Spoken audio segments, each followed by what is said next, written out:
This is Tony Poulos and I'm here at CommunicAsia 2013 in Singapore. I have with me today Steve Christian, who's the VP of Marketing at Verimatrix. Steve, welcome. Thank you, it's good to be here. Again we meet up. Last year we had a chat and there's a lot of things been happening with Verimatrix in the last year.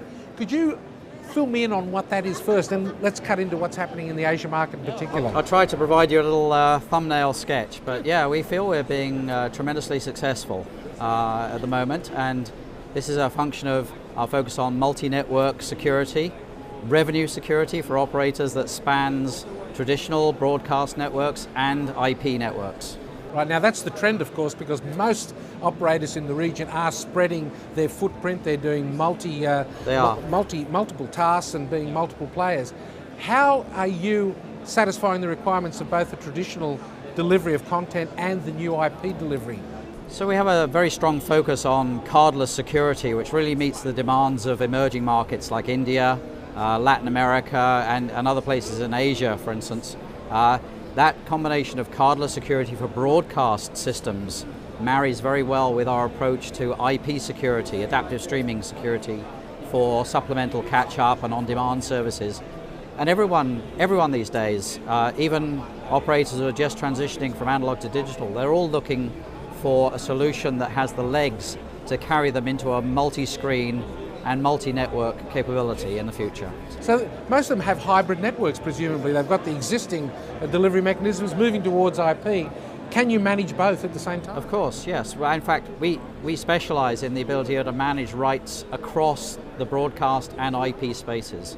And yes, you're right. I mean, all operators either have a hybrid network configuration today or are anticipating having one in the future. It's never 100% though. You know, in Western Europe, perhaps you have a 99% connected population. In India, maybe a 5% connected population. But nevertheless, the fact that you're actually being able to do a combination of these services and harmonize the rights across the different delivery channels is really, really important. And of course, IP is your gateway to a multi-screen approach as well. Yeah, well, getting onto that now, the Asian market is quite dramatic in as much as we've got some incredibly developed markets like Hong Kong, Singapore, etc. But we've got such a plethora of developing markets where it looks like mobile is going to be the channel that most of the content will be delivered through. Yes. Is that an issue for you? Not at all, no. In fact, our adaptive streaming technology really is ideally suited for mobile delivery. And what we see is a combination of wired and wireless broadband being deployed across the region. It depends a little bit on country to country, as you say, but adaptive streaming solutions for smartphones, for tablet devices and things like that are incredibly compelling. And even more so when you combine them with the traditional broadcast media approach, which you find at home. Yes.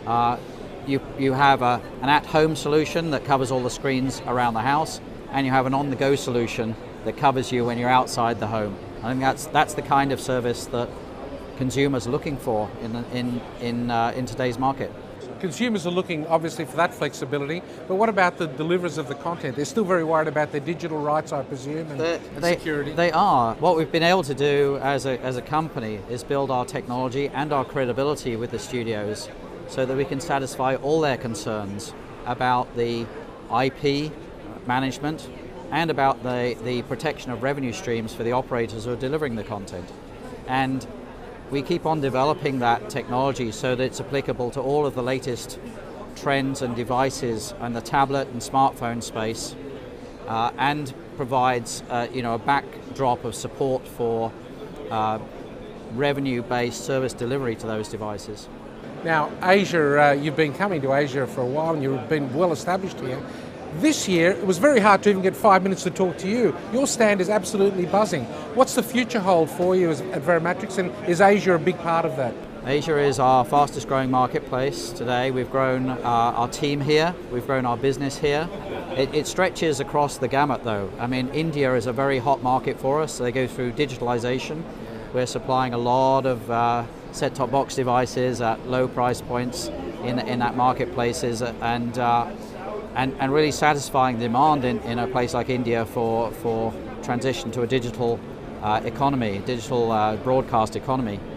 But in Singapore and other places like that, it's it's approached from the different direction, right? And we're focused on mobile devices, on multi-screen devices, and a wide range of solutions that match the IP-based delivery focus of those operators. Well, it's looking good, and I hope to catch up with you in 12 months' time, if I can possibly get to see you then. We'll make space for you. We'll always make space for you. Thanks very Steve. much. Thank you.